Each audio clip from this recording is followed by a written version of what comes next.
Doctor ജന്നത്തുൽ ഫിർദൗസ് 12 വർഷം nymphs ഹോസ്പിറ്റലിൽ allopathy സെക്ടറിൽ ക്യാൻസർ ഡിപ്പാർട്ട്മെന്റിന്റെ ഹെഡായിട്ട് വർക്ക് ചെയ്തിട്ടുണ്ട്. 3 വർഷം RCCയിൽ ക്രോണിക് ആയിട്ടുള്ള ക്യാൻസർ പേഷ്യൻസിനെ നോക്കുന്ന യൂണിറ്റിൽ വർക്ക് ചെയ്തിട്ടുണ്ട്. കുറച്ചു കാലം അവർ ലണ്ടനിൽ വർക്ക് ചെയ്തിട്ടുണ്ട്.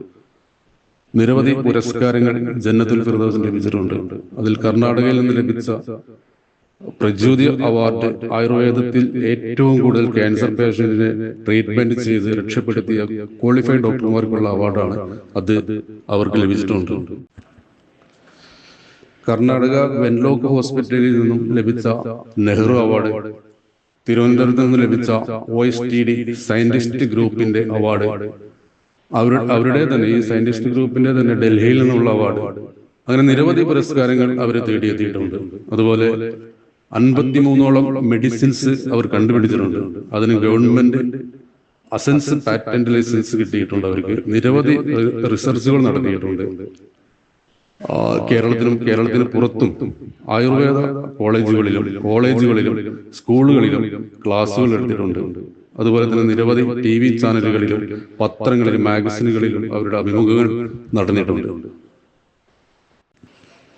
അപ്പൊ ആയുർവേദികമായിട്ട് ബന്ധപ്പെട്ട കാര്യങ്ങൾ, അതായത് ക്യാൻസറും ആയുർവേദിക്കും എന്നാണ് നമ്മളുടെ ഇന്നത്തെ പ്രോഗ്രാം. അതേക്കുറിച്ച് അവർ സംസാരിക്കും.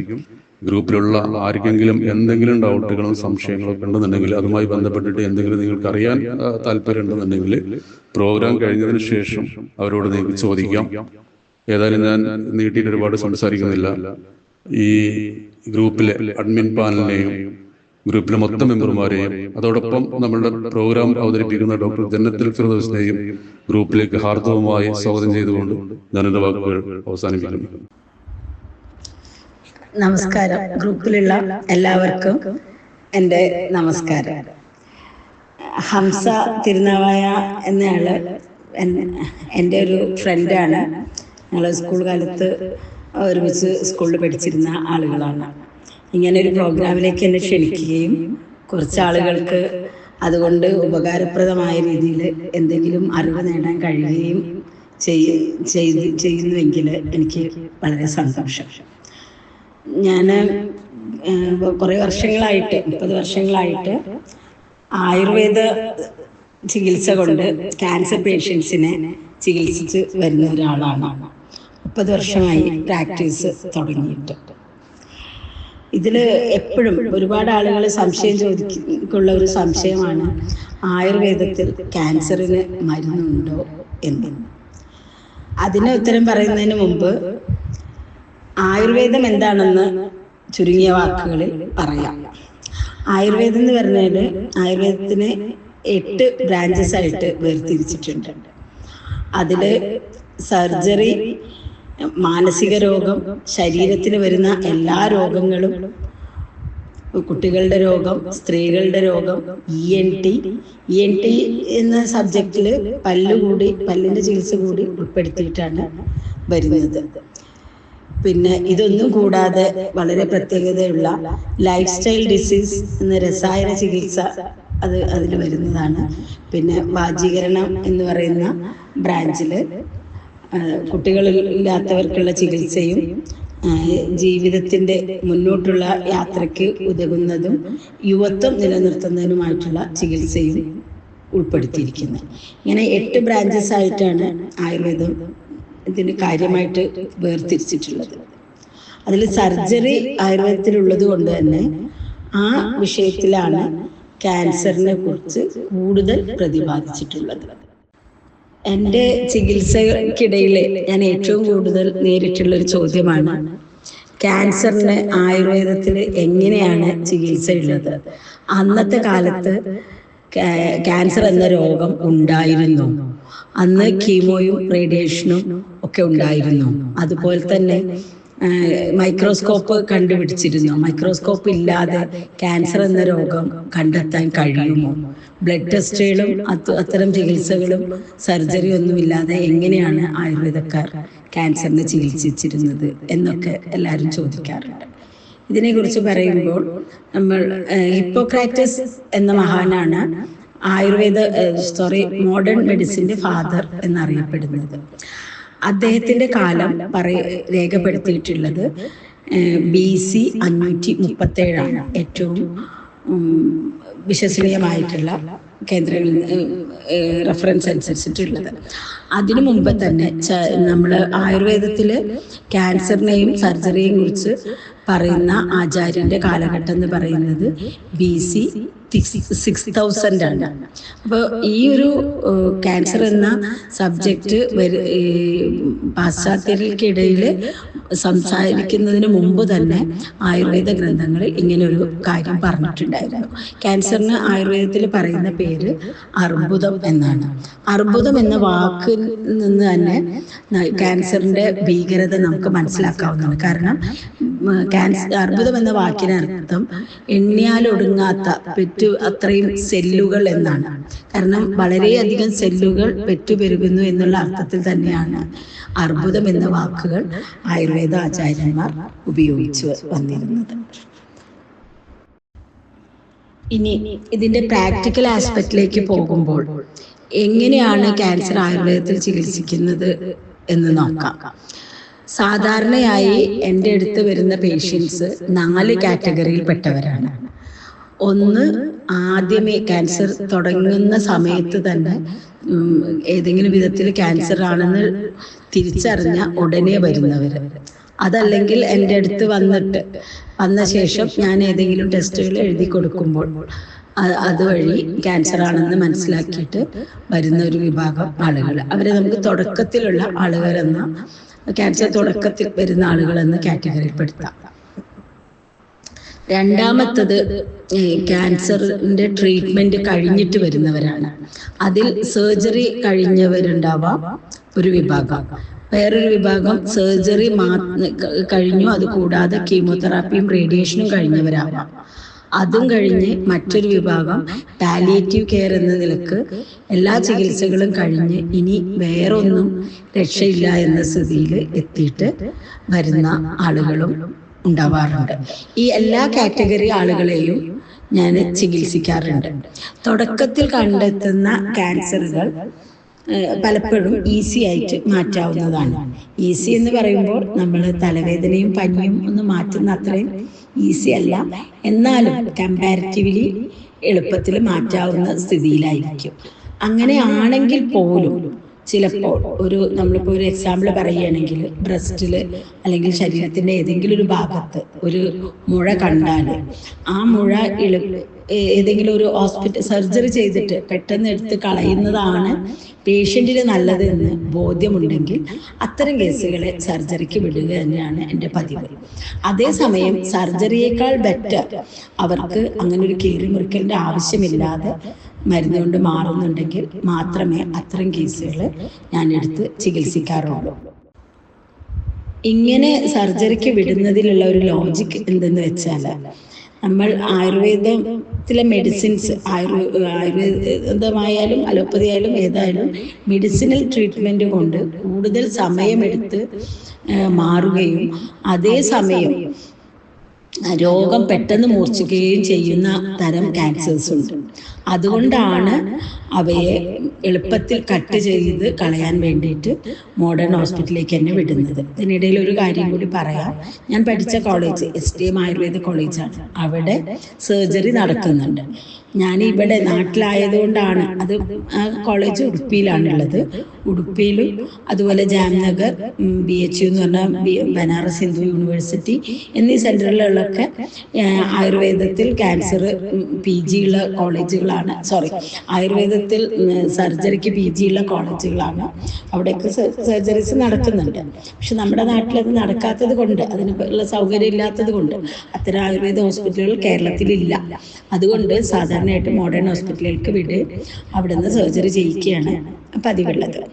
അപ്പോൾ ഇതിൻ്റെ ഒരു ലോജിക്ക് എന്ന് വെച്ചാൽ പേഷ്യൻറ്റിൻ്റെ കംഫർട്ടിന് ഇമ്പോർട്ടൻസ് കൊടുക്കുന്നു എന്നുള്ളതാണ്.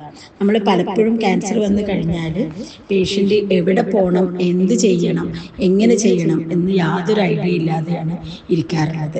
എനിക്ക് എൻ്റെ പ്രാക്ടീസിൽ ഒരുപാട് ആളുകളെ ആ രീതിയിൽ തന്നെ സഹായിക്കാൻ കഴിഞ്ഞിട്ടുണ്ട്. ഞാൻ ക്യാൻസർ ട്രീറ്റ്മെൻറ്റ് ചെയ്ത് മാറ്റിയ ഒരു വിഭാഗം ആളുകൾ ഉള്ളതുപോലെ തന്നെ അവരെ എവിടെ എത്തിക്കണം, എത്തിക്കണം, എങ്ങനെ എത്തിക്കണം എന്നുള്ളതിനുള്ള നിർദ്ദേശങ്ങൾ കൊടുക്കുന്നത് വഴിയും ഒരുപാട് ആളുകളുടെ കൺഫ്യൂഷൻ തീർക്കാനും ചികിത്സിക്കാനും ഇതുവഴി കഴിഞ്ഞിട്ടുണ്ട്. ഇനി ക്യാൻസർ ചികിത്സയിലേക്കുള്ള എൻ്റെ യാത്ര എങ്ങനെയായിരുന്നു തുടങ്ങിയതെന്ന് പറയാം. ഞാൻ ഇവിടെ എൻ്റെ ഔസജൻസി കഴിഞ്ഞിട്ട് ശ്രീ ആയുർവേദ കോളേജിൽ നിന്നാണ് ഔസജൻസി കഴിഞ്ഞത്. ആ കഴിഞ്ഞ സമയത്ത് നാട്ടിലെത്തിയതിന് ശേഷം എൻ്റെ ഉപ്പ ആയുർവേദ ഡോക്ടറാണ്. ഉപ്പ പ്രാക്ടീസ് ചെയ്തുകൊണ്ടിരുന്നു. ഉപ്പയും ക്യാൻസർ പേഷ്യൻസിനെ നോക്കാറുണ്ടായിരുന്നു. പക്ഷെ ഇത്രയും ഡീപ്പായിട്ട് ഉപ്പ ചെയ്യാറില്ല. ഞാനും കൂടി വന്നതിന് ശേഷമാണ് അത്തരം ട്രീറ്റ്മെൻറ്റുകളൊക്കെ തുടങ്ങിയത്. അപ്പോൾ 1997 എൻ്റെ കോഴ്സ് കഴിയുന്നത്. ആ സമയത്ത് ഞാൻ വന്നപ്പോഴൊരു പേഷ്യൻറ്റിന് ഇവിടെ മണിപ്പാലിൽ നിന്ന് 9 വയസ്സുള്ളൊരു കുട്ടീനെ ബ്രെയിൻ ട്യൂമറായിട്ട് ഞങ്ങളുടെ ഹോസ്പിറ്റലിൽ കൊണ്ടുവന്നു. അവിടെ വന്നു കഴിഞ്ഞപ്പോൾ ഈ കുട്ടിക്ക് ബോധമില്ലായിരുന്നു. റൈൽസ് ട്യൂബിലായിരുന്നു ഫുഡൊക്കെ കൊടുത്തിരുന്നത്. ഒരു എക്സ്റ്റേണൽ റെസ്പോൺസിനും കുട്ടി റെസ്പോണ്ട് ചെയ്യില്ലായിരുന്നു. എക്സ്റ്റേണൽ സ്റ്റിമുലിക്കൊന്നും റെസ്പോണ്ട് ചെയ്യില്ലായിരുന്നു. അങ്ങനെയുള്ള സമയത്ത് അങ്ങനെ കുട്ടീനെ കൊണ്ടുവന്നതിന് ശേഷം അവിടുത്തെ മണിപ്പാലിലുള്ള ഹോസ്പിറ്റലിൽ നിന്ന് അവരോട് പറഞ്ഞത് ഒരാഴ്ചയ്ക്ക് കുട്ടി ജീവിക്കുള്ളൂ എന്നാണ്. വേറെ നിവൃത്തിയൊന്നുമില്ല. അങ്ങനെ ഒരു കേസ് വന്ന സമയത്ത് ഞാൻ ആ കുട്ടീനെ ഏറ്റെടുക്കുകയും എൻ്റെ ഉപ്പ ഉണ്ടായിരുന്നു. ഞാൻ ഏറ്റെടുത്ത് ഉപ്പ എന്നോട് ചോദിച്ചതാണ്, നിനക്ക് ഈ കുട്ടീനെ എന്തെങ്കിലും ചെയ്യാൻ പറ്റുമോ, നിന്നെ കൊണ്ട് എന്തെങ്കിലും കഴിയുമോ, എല്ലാ പിന്തുണയും ഉപ്പാൻ്റെത് ഉണ്ടാവും എന്ന് പറഞ്ഞ് ഞങ്ങൾ ട്രീറ്റ്മെൻറ്റ് തുടങ്ങി. 3 ദിവസം കഴിഞ്ഞപ്പോഴാണ് കുട്ടിയുടെ തള്ളവിരലൊന്ന് അനക്കുന്നത്. അങ്ങനെയാണ് അതിൻ്റെ ഫസ്റ്റ് ലക്ഷണം, ഒരു ഇമ്പ്രൂവ്മെൻ്റ് എന്നുള്ളത് കണ്ടത്. അങ്ങനെ വീണ്ടും മെഡിസിൻസ് കൊടുത്ത് ഓരോ സ്റ്റെപ്പ് ബൈ സ്റ്റെപ്പായി കുട്ടി പൂർണ്ണമായിട്ടും രക്ഷപ്പെട്ടു. അവനിപ്പോൾ വലിയ ആളായി, അവന് കല്യാണം കഴിച്ചു, ഒരു കുട്ടിയുണ്ട്, സുഖമായിട്ട് ജീവിക്കുന്നു.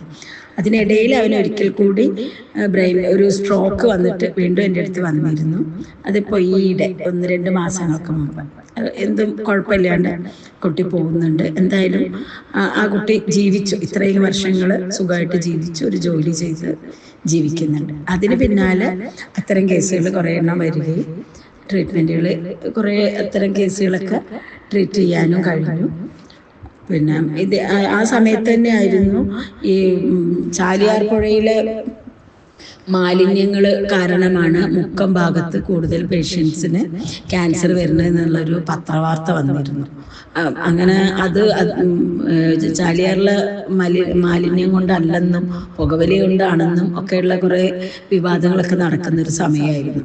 അങ്ങനെ ആ സമയത്ത് ഈ കുട്ടീനെ, ഞാൻ ഈ പറഞ്ഞ കുട്ടീനെ ശേഷം ഒരുപാട് അത്തരം കുട്ടികൾ വരികയും അവർക്കുള്ള ട്രീറ്റ്മെൻറ്റുകൾ കൊടുക്കുകയും ചെയ്ത് അവിടെ നിന്ന് ഇങ്ങോട്ട് അതുപോലുള്ള മുതിർന്നവരും വലിയവരുമായിട്ടുള്ള ഒരുപാട് കുട്ടികളെ ട്രീറ്റ് ചെയ്തു.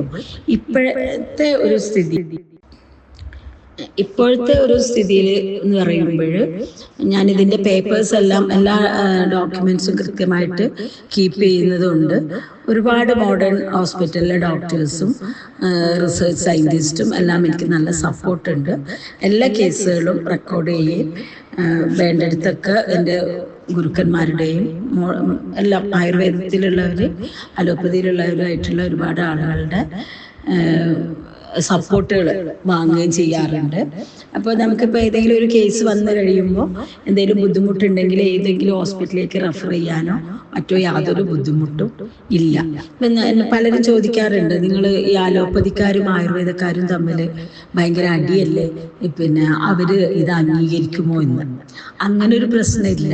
സാധാരണയായിട്ട് നമ്മൾ വളരെ വ്യക്തതയോടും കൃത്യതയോടും ചെയ്യുന്ന കാര്യങ്ങൾ ശാസ്ത്രീയമായി അവതരിപ്പിച്ചാൽ ശാസ്ത്രീയ അവബോധമുള്ള ഏത് ഡോക്ടറും അംഗീകരിക്കും എന്നാണ് എൻ്റെ പ്രാക്ടീസിൽ നിന്ന് എനിക്ക് മനസ്സിലായത്.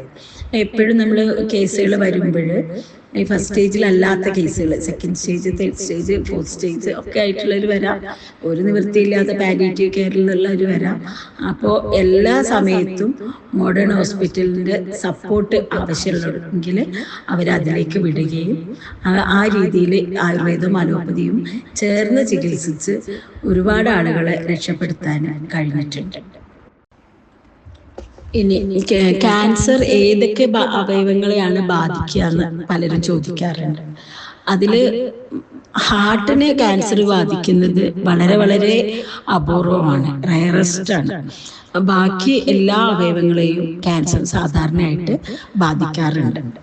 എന്താണ് ക്യാൻസർ എന്ന് വെച്ചാൽ, നമ്മളുടെ ശരീരത്തിലെ ഏതെങ്കിലും ഭാഗത്ത് അത് ഒരു മുഴയായിട്ടോ അല്ലെങ്കിൽ വേറെ ഏതെങ്കിലും രീതിയിൽ മുറിവായിട്ടോ ഒരു കളർ ചേഞ്ച് ആയിട്ടോ വേദനയായിട്ടോ ഏത് രീതിയിലും അത് പ്രത്യക്ഷപ്പെടാം.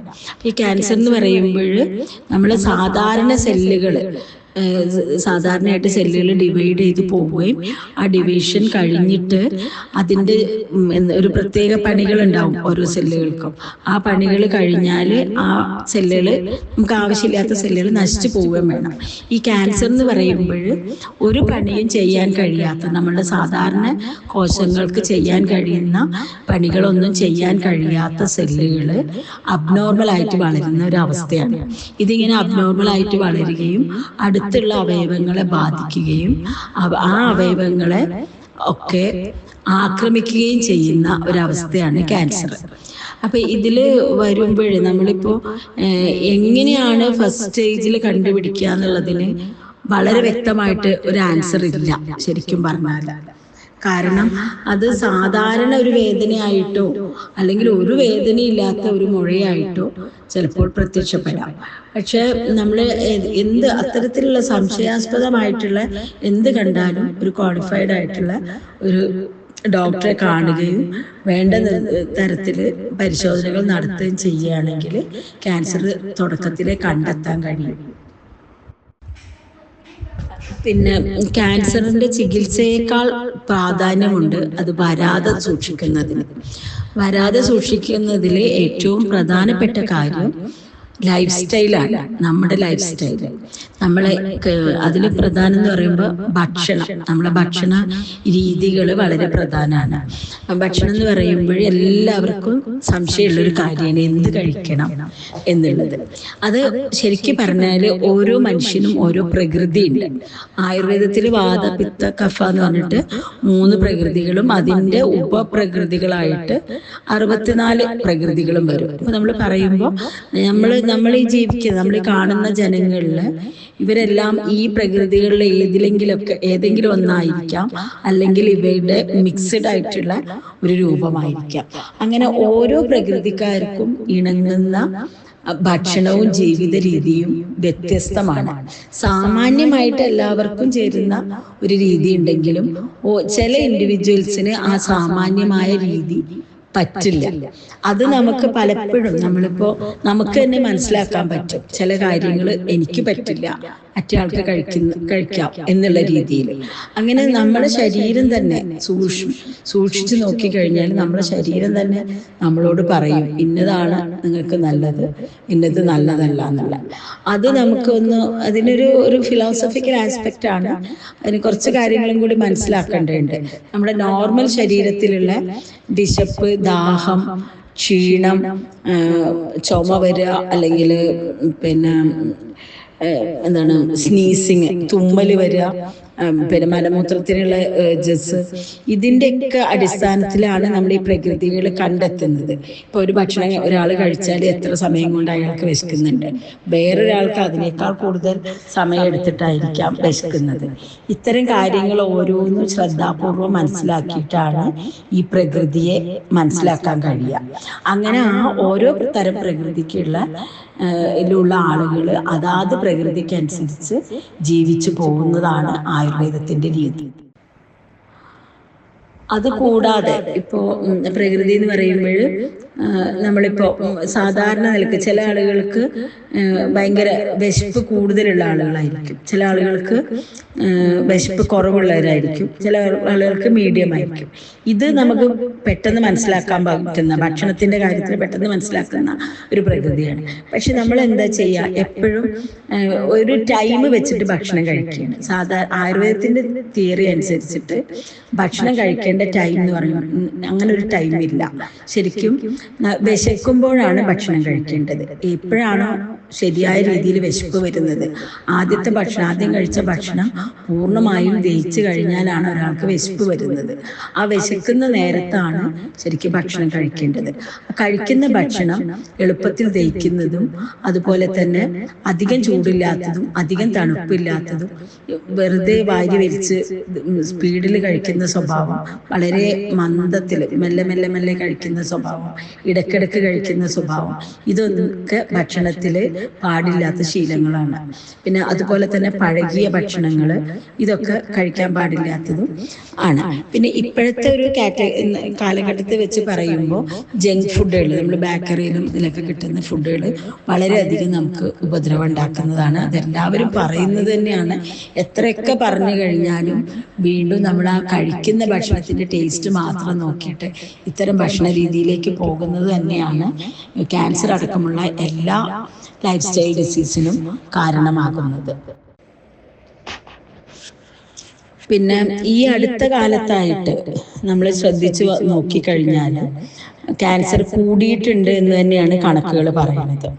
2023 കണക്കുകൾ അനുസരിച്ച് 20 മില്യൺ ആളുകൾക്കാണ് ക്യാൻസർ ബാധിച്ചിട്ടുള്ളത്. ഇത് ക്യാൻസർ ഒബ്സർവേറ്ററി ഓഫ് അമേരിക്കയുടെ കണക്കാണ്, US ക്യാൻസർ ഒബ്സർവേറ്ററിയുടെ കണക്കാണ്. അതിൽ 20 മില്യൺ ആളുകൾക്ക് ക്യാൻസർ ബാധിക്കുകയും അതിൽ പിന്നെ വെറും 8 മില്യൺ ആളുകൾ മാത്രം രക്ഷപ്പെടുകയും ചെയ്തിട്ടുള്ളൂ എന്നാണ് WHO ഒരു കണക്കിൽ പറയുന്നത്. അപ്പോൾ തന്നെ നമുക്ക് മനസ്സിലാക്കാം ഇതിൻ്റെ രൂപം എത്ര ഭീകരാണെന്ന്. അപ്പൊ ഇതിനൊക്കെ കാരണമാകുന്നതിൽ ഒരു പ്രധാന കാരണം ഭക്ഷണം തന്നെ, നേരത്തെ പറഞ്ഞത്. ഈ ഭക്ഷണം കൂടാതെ ഉള്ള ചില കാര്യങ്ങളും കൂടെ ഉണ്ട്. അത് മാനസികമായിട്ടും ശാരീരികമായിട്ടുള്ള പിരിമുറുക്കാണ്. മാനസിക പിരിമുറുക്കം എന്ന് പറയുമ്പോൾ ദേഷ്യം, വാശി, വൈരാഗ്യം, മത്സരബോധം, പിന്നെ അസൂയ, ഇത്തരം 6 വികാരങ്ങളാണ് പറയുന്നത്. കാമം, ക്രോധം, മതം, മത്സരം ഉള്ളൊരു ശ്ലോകത്തിലാണ് അത് വരുന്നത്. അപ്പോൾ ഈ കാര്യങ്ങളൊക്കെ മാനസികമായിട്ട് നമുക്കുണ്ടാവുമ്പോൾ നമ്മുടെ ബ്രെയിനിൽ അതിനനുസരിച്ചിട്ടുള്ള ഓരോ തരം കെമിക്കൽസ് ഉൽപ്പാദിപ്പിക്കുകയും അത് ശരീരത്തിന്റെ പ്രവർത്തനത്തെ വിരുദ്ധമായി ബാധിക്കുകയും ചെയ്യും. ഇതുപോലെ തന്നെ ശരീരത്തിന് സ്ട്രെസ് കൊടുക്കുന്ന കാര്യങ്ങളാണ് വിശപ്പ്, ദാഹം, മലമൂത്ര വിസർജനത്തിനുള്ള ജസ്, തുമ്മല്, ചുമ, കോട്ടുക, ഇത്തരം നമ്മുടെ ശരീരത്തിന് നേച്ചുറൽ എർജസ് എന്ന് പറയും. അതിന് ധാരണീയ വേഗങ്ങൾ എന്നാണ് അധാരണീയ വേഗങ്ങൾ എന്നാണ് ഇതിന് സാൻസ്ക്രിറ്റിൽ വിളിക്കുക. അപ്പൊ നമ്മൾ ഈ കാര്യങ്ങൾ അടക്കി വെക്കുന്നത് ശരീരത്തിന് പല അവയവങ്ങൾക്കും സ്ട്രെസ് കൊടുക്കുകയും ഇത് സെല്ലുകളുടെ ഡാമേജിന് കാരണമാവുകയും ചെയ്യുന്നു. ഇങ്ങനെ ഒരിക്കൽ ഡാമേജ് പറ്റിയ ഒരു സെല്ല് സാധാരണ സെല്ലിൽ നിന്നും വ്യത്യസ്തമായിട്ടൊരു സെല്ലായി മാറുകയും ആ ഡാമേജ് പറ്റിയ സെല്ല് പോലത്തെ കുറേ സെല്ലുകൾ ഉൽപ്പാദിപ്പിക്കപ്പെടുകയും ചെയ്യുന്നു. അങ്ങനെ ഉൽപ്പാദിപ്പിച്ച് വരുന്ന സെല്ലുകൾ ഒരു കൂട്ടമായിട്ട് ഒരു ക്യാപ്സ്യൂളിന്റെ ഉള്ളിൽ ഇരിക്കുകയാണെങ്കിൽ അത് സാധാരണ ബിനൈൻ ലംബ് എന്ന പേരിലാണ് വരിക. ആ ബിനൈൻ ആയിട്ടുള്ള ഒരു ലംബായിട്ടിരിക്കും. ആ ക്യാപ്സ്യൂളിന്റെ ഒരു കവറിന്റെ ഉള്ളിൽ ഇരിക്കാതെ അത് ആ കവർ പൊട്ടിച്ച് പുറത്തേക്ക് വരുമ്പോഴാണ് മാരകമായ ക്യാൻസർ എന്ന അവസ്ഥയിലേക്ക് വരുന്നത്. ഇതിൽ ഈ പറഞ്ഞ ഈ 2 കാര്യങ്ങളും അധികം ആരും ശ്രദ്ധിക്കാതെ പോകുന്ന, നമ്മൾ മറ്റ് സയൻസുകളിൽ വേണ്ടത്ര ശ്രദ്ധ കിട്ടാത്ത ഒരു പോയിന്റാണ്. ഞാൻ എൻ്റെ അടുത്ത് വരുന്ന പേഷ്യൻസിനെ നോക്കുമ്പോൾ ഒരുപാട് ക്വസ്റ്റ്യനേഴ്സ് ഉണ്ട് അവരോട് ചോദിക്കുന്നത്. അതിൽ നിന്ന് കൃത്യമായിട്ടും ഇതിൻ്റെ ഓരോ തരം ക്യാൻസേഴ്സിനും ഇത്തരം കാരണങ്ങൾ ഉള്ളതായിട്ട് നമുക്ക് മനസ്സിലാക്കാൻ കഴിഞ്ഞു. പിന്നെ വേറൊരു ക്വസ്റ്റ്യൻ പലപ്പോഴും ഉയർന്നു വരുന്നത് ക്യാൻസറിന് ആയുർവേദ ചികിത്സ ആവശ്യമുണ്ടോ എന്നുള്ളതാണ്. അതിനുള്ള മറുപടിയാണ് ഞാൻ നേരത്തെ പറഞ്ഞത്. കാരണം ഇത്ര 20 മില്യൺ ആളുകളെ ക്യാൻസർ ബാധിക്കുകയും, ഇപ്പോൾ വേറൊരു കണക്കനുസരിച്ചിട്ട് ഞാനിതൊക്കെ നെറ്റിൽ നിന്ന് എടുത്തിട്ട് തന്നെയാണുള്ള കണക്കുകളൊക്കെ പറയുന്നത്, വേറെ സ്റ്റാറ്റിസ്റ്റിക്സ് ഒന്നും അല്ല, നെറ്റിൽ അവൈലബിൾ ആയിട്ടുള്ള ഇന്റർനെറ്റിൽ അവൈലബിൾ ആയിട്ടുള്ള സ്റ്റാറ്റിസ്റ്റിക്സ് തന്നെ. അതിൽ പറയുന്നത് അമേരിക്കയിൽ 6 ഒരാൾക്കെങ്കിലും ക്യാൻസർ ഉണ്ടെന്നാണ്. ഇന്ത്യയിലാണെങ്കിൽ അത് 2 ഒന്നാണെന്ന് ഒരു സൈറ്റിൽ കണ്ടു. അത് പക്ഷേ ഇന്ത്യ പോലുള്ള രാജ്യങ്ങളിൽ സ്റ്റാറ്റിസ്റ്റിക്സ് കറക്റ്റ് അല്ല എന്നുള്ള ഒരു ആക്ഷേപം കൂടി ഉണ്ട്. എന്തായാലും എന്തുകൊണ്ട് ക്യാൻസറിന് ആയുർവേദ ചികിത്സ എന്നുള്ളത് ചോദിക്കുമ്പോൾ ഈ ഒരു ഭീകരരൂപം നമ്മൾ മനസ്സിലാക്കേണ്ടതാണ്. കാരണം ക്യാൻസർ വന്നിട്ട് ഒരു വിഭാഗം ആളുകൾ രക്ഷപ്പെടുന്നുണ്ടെങ്കിലും അതിൽ കൂടുതൽ ആളുകൾ രക്ഷപ്പെടാത്തവരാണ്. പിന്നെ അത് മാത്രമല്ല, സാധാരണ മറ്റ് രോഗങ്ങളിൽ നിന്ന് വ്യത്യസ്തമായിട്ട് ക്യാൻസറിന്റെ ഒരു ഇഷ്യൂ എന്ന് പറഞ്ഞാൽ ഇത് ഭയങ്കര ഭയപ്പാടോടു കൂടിയാണ് ആളുകൾ കാണുന്നത്. അതിന്റെ ഭീകരത അത് തന്നെയാണ്. കാരണം നമ്മൾ എന്ന് പറയുമ്പോൾ മറ്റ് രോഗങ്ങളിൽ നമുക്ക് ഒരു ചികിത്സ എന്ന് പറഞ്ഞാൽ ചികിത്സ നമുക്ക് ആശ്വാസത്തിനുള്ളതാണ്. ക്യാൻസറിന്റെ കാര്യത്തിൽ ചികിത്സ ആശ്വാസമല്ല, ചികിത്സയ്ക്ക് തന്നെ സൈഡ് എഫക്ട്സ് വളരെ കൂടുതലും, ചികിത്സ തന്നെ ഒരു ട്രാജഡിയാണ്. കീമോതെറാപ്പി, റേഡിയേഷൻ ഇതൊക്കെ ചെയ്യുന്ന ആളുകളെ നിങ്ങളെല്ലാവരും കണ്ടിട്ടുണ്ടാവും. നമുക്ക് ചുറ്റുമുള്ള ആളുകൾ എന്ന് പറഞ്ഞാൽ വളരെ അവശതയോടെയാണ് നമ്മൾ അവരെ കാണേണ്ടി വരുന്നത്. അപ്പൊ ക്യാൻസർ ചികിത്സയുടെ ഈ ട്രാജഡി തന്നെയാണ് ഇതിനെ കൂടുതൽ ഭയമുള്ളതാക്കി തീർക്കുന്നത്. കൂടാതെ ഇതിന്റെ ഭാരിച്ച ചിലവുകളും. അപ്പൊ ഇത്തരം സന്ദർഭത്തിൽ ആയുർവേദവും അലോപ്പതിയും ഒന്നിച്ചു ചേർത്ത് ഒരു ഇന്റഗ്രേറ്റഡ് അപ്രോച്ചാണ് ഞങ്ങളുടെ ഹോസ്പിറ്റലുകളിൽ ഞങ്ങൾ ചെയ്യുന്നത്. ഇപ്പോൾ ഈയിടെയായിട്ട് കൂടുതൽ എൻ്റെ ബ്രദർ അലോപ്പതി ഡോക്ടറാണ്. പിന്നെ അലോപ്പതി സെക്ടറിൽ നിന്നുള്ള ഒരുപാട് സപ്പോർട്ടും കൂടി കിട്ടുന്നുണ്ട്. കൂടുതലും ഒരു ഇന്റഗ്രേറ്റഡ് അപ്രോച്ചാണ് ഉള്ളത്. ഇത് ഒരുപാട് രോഗികൾക്ക് ആശ്വാസകരമാണ്. കാരണം നമുക്ക് എമർജൻസി കാര്യങ്ങളോ അങ്ങനെ ഡ്രിപ്സ് കൊടുക്കാൻ അല്ലെങ്കിൽ ഓക്സിജൻ കൊടുക്കേണ്ട രീതി, ഇതിനൊക്കെ നമ്മുടെ നാട്ടില് മോഡേൺ ഹോസ്പിറ്റലിൽ തന്നെ സമീപിക്കേണ്ടി വരും. അപ്പോൾ അതൊരു സപ്പോർട്ടോട് കൂടിയിട്ട് ആ ഒരു എമർജൻസി കണ്ടീഷനിൽ ഇത്തരം ചികിത്സകൾ ചെയ്യുകയും തിരിച്ചു വീണ്ടും ആയുർവേദത്തിലേക്ക് വരികയും ചെയ്യുന്ന ഒരു രീതിയിൽ വളരെയധികം ആളുകളെ രക്ഷപ്പെടുത്താൻ കഴിയുന്നുണ്ട്. ഇങ്ങനെ ചികിത്സയുടെ ആഘാതം തടയാനും സാമ്പത്തികമായിട്ടുള്ള ബുദ്ധിമുട്ടുകൾ ഒഴിവാക്കാനും ഇതിൻ്റെ ക്യാൻസർ ചികിത്സയുടെ കൂടെ ആയുർവേദം വളരെ ഫലപ്രദമാണ് ഈ രണ്ട് രീതിയിലും. കൂടാതെ നമുക്കൊരു പക്ഷേ ആളെ രക്ഷിക്കാൻ കഴിഞ്ഞില്ലെങ്കിൽ പോലും ആൾക്ക് മരണം വരെ സ്വസ്ഥതയോടെ ജീവിക്കാനുള്ളൊരവസ്ഥ ഈ ട്രീറ്റ്മെന്റ് കൊണ്ട് നമുക്ക് കൊടുക്കാൻ പറ്റുന്നുണ്ട്. കാരണം ഒരു മനുഷ്യന്റെ ജീവിതത്തിലെ ഏറ്റവും പ്രധാനപ്പെട്ട ഒരു കാര്യമാണ് ഉറക്കം. പല പേഷ്യൻസിനും ക്യാൻസർ ബാധിച്ച ആളുകൾക്ക് ഉറക്കം നഷ്ടപ്പെടുകയും അതുപോലെ ഛർദി, അതൊക്കെ ട്രീറ്റ്മെന്റിന്റെ ട്രാജഡി ആയിട്ട് വരുന്നതാണ്. ഉറക്കക്കുറവ്, ഛർദി, വായിൽ പുണ്ണ്, പിന്നെ മുടികൊഴിച്ചിൽ എന്ന് പറഞ്ഞാൽ അത് ഏറ്റവും കുറഞ്ഞ ഇഷ്യൂ മാത്രമാണ്. അത് നമുക്കൊരു വെറും സൗന്ദര്യ പ്രശ്നമാണ്, അത് അത്ര കാര്യമായിട്ട് എടുക്കാനില്ല. എന്നാലും അനുഭവിക്കുന്ന ആളുകൾ വളരെ സീരിയസ് ആയിട്ട് പറയാറുണ്ട്. പക്ഷെ അതിനേക്കാൾ വലിയ സൈഡ് എഫക്ട്സ് ആണ് മറ്റുള്ളതൊക്കെ. പിന്നെ അതുകൂടാതെ ഒരിക്കൽ ക്യാൻസർ വന്ന ആളുകൾ പലപ്പോഴും ഹോസ്പിറ്റലിൽ നിന്ന് ഇറങ്ങി പോകുന്നത് നിങ്ങൾക്കെല്ലാം സുഖപ്പെട്ടു, ഇനിയൊന്നും ഉണ്ടാവില്ല എന്നുള്ളൊരു രീതിയിലാണ് അവർ ഇറങ്ങി പോവുക. പക്ഷെ തിരിച്ച് അത് വരാതിരിക്കാനായിട്ട് ഒന്നും ചെയ്യുന്നില്ല. ആ അവസ്ഥയിലാണ് ആയുർവേദത്തിന്റെ പ്രസക്തി മറ്റൊരു പ്രസക്തിയിലുണ്ട്.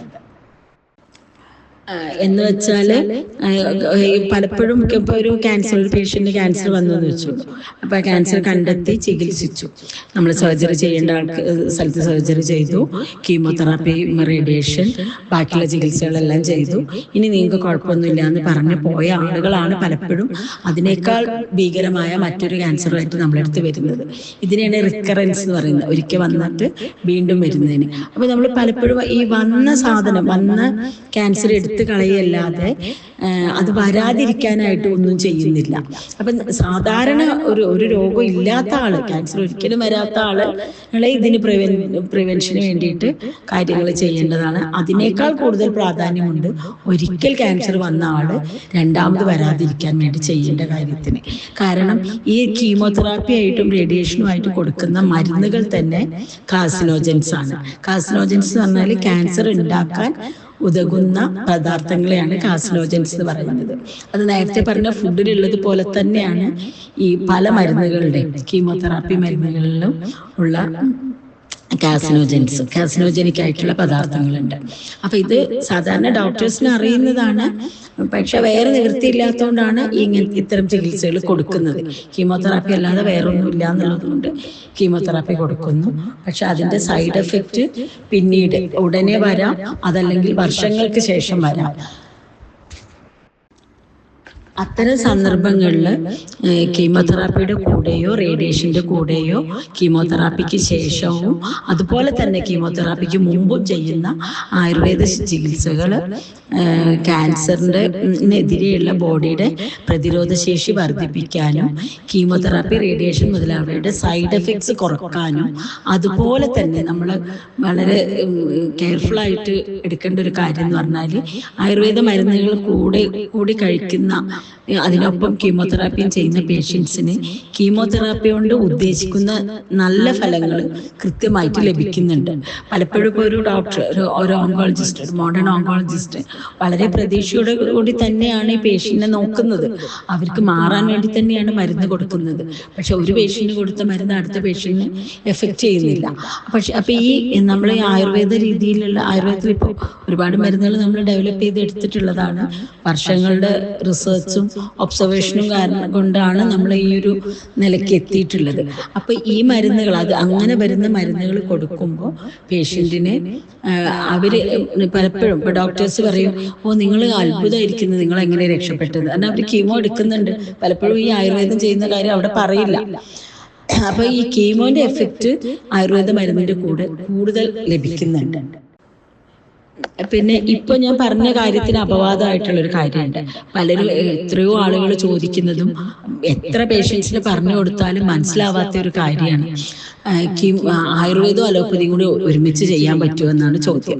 അതിൽ ഓങ്കോളജിസ്റ്റ് ചിന്തിക്കുന്നത് എന്താന്ന് വെച്ചാൽ ആയുർവേദവും അലോപ്പതിയും കൂടി ഒരുമിച്ച് ചെയ്യുമ്പോൾ കീമോന്റെ എഫക്റ്റ് കിട്ടില്ല എന്നാണ്, അല്ലെങ്കിൽ അത് നള്ളിഫൈ ചെയ്ത് പോകുന്നു. പക്ഷെ നമ്മൾ വർഷങ്ങളായിട്ട് ഒബ്സർവ് ചെയ്ത് കൃത്യതയോടെ ചെയ്യുന്ന മരുന്നുകൾക്ക് ഇങ്ങനൊരു കാര്യമില്ല. അത് എഫക്റ്റ് കൂട്ടുക ചെയ്യാം. കീമോന്റെ മരുന്നുകളുടെ എഫക്റ്റ് കൂട്ടുകയുള്ളൂ, ഒരു കാരണവശാലും കുറക്കൂല. അത്തരം നമ്മൾ ആ മരുന്നുകൾ ഏത് മരുന്നാണ് കൊടുക്കുന്നത്, അതിൻ്റെ ബോഡിയിലുള്ള എഫക്റ്റ് എന്താണ്, ഇതൊക്കെ പഠിച്ചതിന് ശേഷം മാത്രമാണ് കീമോന്റെ കൂടെ ആയുർവേദ മരുന്നുകൾ, വളരെ കുറച്ച് മരുന്നുകളെ അങ്ങനെ കൊടുക്കാൻ പാടുള്ളതുള്ളൂ, ആ മരുന്നുകൾ കൊടുക്കുന്നത്. അതിൻ്റെ ഗുണങ്ങൾ വളരെ പറഞ്ഞറിയിക്കാൻ പറ്റാത്ത അത്രയും ഗുണമുള്ളതാണ്. വളരെ എഫക്റ്റീവ് ആയിട്ടുള്ള ഒരു ട്രീറ്റ്മെന്റ് ആണ് ഇങ്ങനെ ഇന്റഗ്രേറ്റഡ് അപ്രോച്ച് എന്ന നിലയ്ക്ക്. ഏകദേശം 1/2 മണിക്കൂറായി എന്ന് തോന്നുന്നു ഞാൻ സംസാരിക്കുന്നത്. കുറെ കാര്യങ്ങളൊക്കെ പറഞ്ഞ്, പ്രത്യേകിച്ച് പ്രിപ്പറേഷൻ ഒന്നും ഇല്ലാതെ പറഞ്ഞുകൊണ്ട് ഒരു ഓർഡറിലല്ല പറഞ്ഞത് എന്ന് എനിക്കൊരു തോന്നലുണ്ട്. എന്നാലും കുറച്ച് കാര്യങ്ങളെങ്കിലും നിങ്ങൾക്ക് മനസ്സിലാക്കാൻ കഴിഞ്ഞിട്ടുണ്ടാവും എന്ന് കരുതുന്നു. ഇനി എന്തെങ്കിലും സംശയങ്ങൾ ഉണ്ടെങ്കിൽ നിങ്ങൾക്ക് ഗ്രൂപ്പിൽ ചോദിക്കാം. എന്നെ കൊണ്ട് കഴിയുന്ന വിധത്തിൽ ഞാൻ പറഞ്ഞു തരാം. പിന്നെ ഇതൊരു വലിയ സബ്ജക്റ്റും എവിടെ തുടങ്ങണം, എവിടെ അവസാനിപ്പിക്കണം എന്നൊരു ഐഡിയ ഇല്ല. കാരണം സാധാരണ പലപ്പോഴും നമ്മൾ ഇങ്ങനെയുള്ള ക്ലാസ്സുകളിൽ ഇൻട്രാക്ഷൻസ് ഉള്ളപ്പോഴാണ്, ഏതെങ്കിലും ഒരു ചോദ്യം വരുമ്പോഴാണ് നമുക്ക് അതിനെ പറ്റിയിട്ട് കൂടുതൽ പറയാൻ കഴിയുക. പിന്നെ ഞാനൊരു അക്കാഡമിഷ്യൻ അല്ല, ഞാൻ വേറൊരു ഡോക്ടർ ആയതുകൊണ്ട് ഈ ഒരു രീതിയിലാണ് എനിക്ക് പറയാൻ കഴിയുള്ളൂ. നിങ്ങൾക്ക് ഉപകാരപ്രദമായിട്ടുണ്ടാവുമെന്ന് കരുതുന്നു. ഇത്രയും സമയം എന്നെ ശ്രമിച്ച എല്ലാവർക്കും നന്ദി.